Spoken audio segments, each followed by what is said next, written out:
All right, y'all, what's going on? It's Combo Breaker 99 back with another quick video.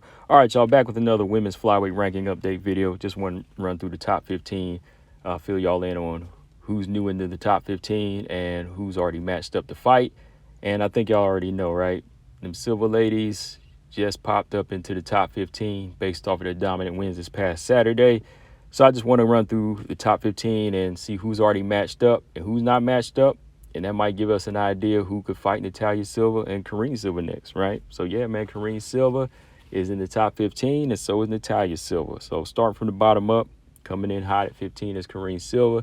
And I know some people are going to say, how did she get into the top 15 whenever Jazzy Vicious just beat Miranda Maverick, who was the 15? Well, I don't really take the 15 spot too seriously. I think it's like a revolving door. I think it all kind of depends on who had the more impressive win last in the unranked realms, right? Whoever looked the most dominant and whoever beat the more well-rounded fighter at the time. So Jasmine, she beat Miranda Maverick, who was number 15, but Karine Silva just went in there and stopped a fighter that hasn't been stopped before, which was a rematch from 9 years ago. So it had like some fire to it. And when you look at Karine Silva's resume right now in the UFC, she's 3-0, and she finished all three of her opponents in the first round. So that looks impressive, right? Whereas Jazzy Vicious, she definitely doesn't have a bad record right now. She's 3-1. But again, when you take on a veteran like Marina Moreau and you finish her in the first round, I think that stands for a lot. So I don't really think it's anything to take personal. Like Jazzy Vicious has another fight coming up where she is fighting up and she's taking on the number 14, Tracy Cortez. So that's a good fight for her, right? So she's going to be even higher than Karine Silva if she's able to beat Tracy Cortez, which I think is a good test for both fighters, you know, because Jazzy, she's a big fighter. She's a good wrestler, very gritty and dirty. Tracy Cortez, you know, she's also a good wrestler, trying to improve her striking, has pretty good top control. So we'll see how that fight goes. All right, the number 13, Natalia Silva. Natalia Silva dominated Andrea Lee this past weekend. That's a fight that definitely puts her into a good spot now. You know, she has the tools. I think she has the skills and the focus. I think last weekend she fought kind of a cautious fight just to make sure she could get into the ranked realms. But I think she's still a fighter that needs to be tested against somebody that's going to be able to really push the takedowns on her and has that physical strength that can really get gritty in there and that can also be well-rounded, because Andrea Lee, again, has the tools. She just didn't execute. So, yeah, number 13 is Natalia Silva. Number 12 is Casey O'Neill. Right now, I don't know when Casey O'Neill's coming back. Word is she's got a broken nose. She got a broken nose from sparring. She had to pull out of the Viviane Araújo fight. So nobody knows when she's coming back right now. Number 11 is Amanda Ebas, another fighter that got damaged. Don't know when she's coming back. Hopefully she's healing up. Hopefully she heals up sometime, you know, by the beginning of 2024. Well, you know, however long it takes. I want her to get a full recovery because she suffered a fractured orbital bone in the Macy Barber fight. So it'd be wise for her to make sure she's fully healed, because when that area of your face gets damaged, you know, it's pretty fragile unless you take the full time out. So you probably want to take a good 6-7 months out, depending on how bad it was, maybe even a year. So we'll see whenever Amanda Ebas makes that comeback. Some people feel like she needs to move back down to 115. All right, and coming in at number 10, Viviane Araújo is taking on the number 9, Jennifer Maia. Jennifer Maia stepping in for Casey O'Neill. I think that's going to be a good fight. You know, I think Jennifer Maia is the more well-rounded fighter, more technical fighter. Viviane Araújo, to me, this is kind of her last chance to kind of show up and show out, just like Andrea Lee.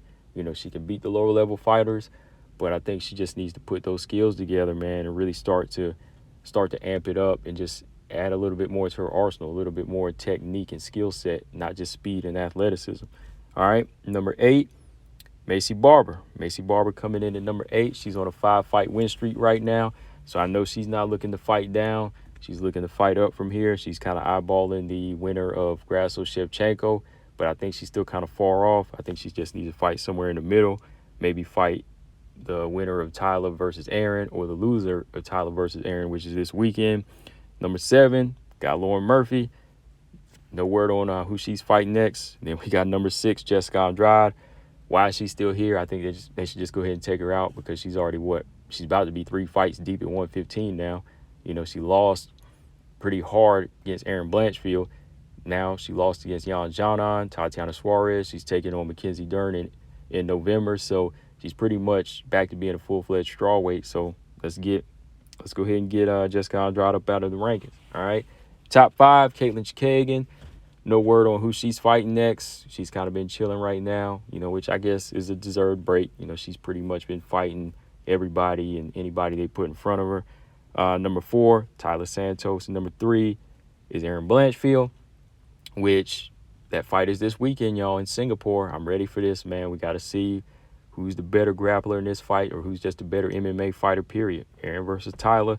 Then coming in at number 2 is Manon, who will be taking on Rose Namajunas September 2nd in Paris. Number 1, the Bullet, Shevchenko, is taking on the champ, Grasso, September 16th. About a month away, less than a month away now. We'll see if the Bullet can get some get back from Grasso. Grasso's looking good, y'all. If y'all seen the picture of Grasso, she's putting that muscle on. She's really filling out in this division, man. I ain't gonna lie, man. Grasso right now is kind of reminding me of Terrence Crawford in the boxing world, man, because Grasso is slowly, but in a very educated way, growing into this division. She's becoming more educated as far as an MMA fighter.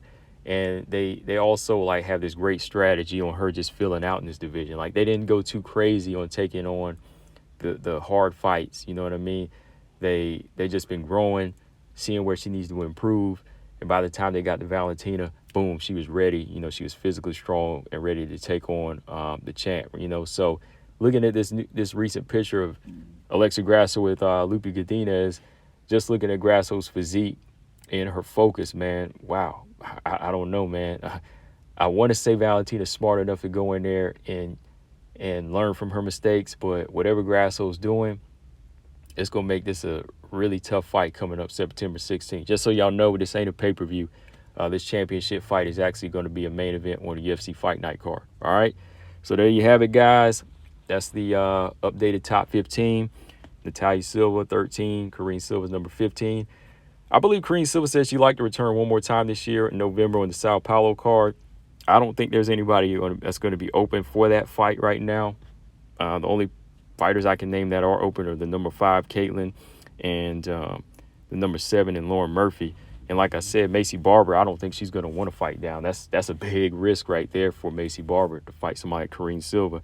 And everybody else, is either taken or injured right now. So I think Karine Silva might not be coming back to 2024, unfortunately. Well, good for her because then she can take some time out to just build up her skill set and train.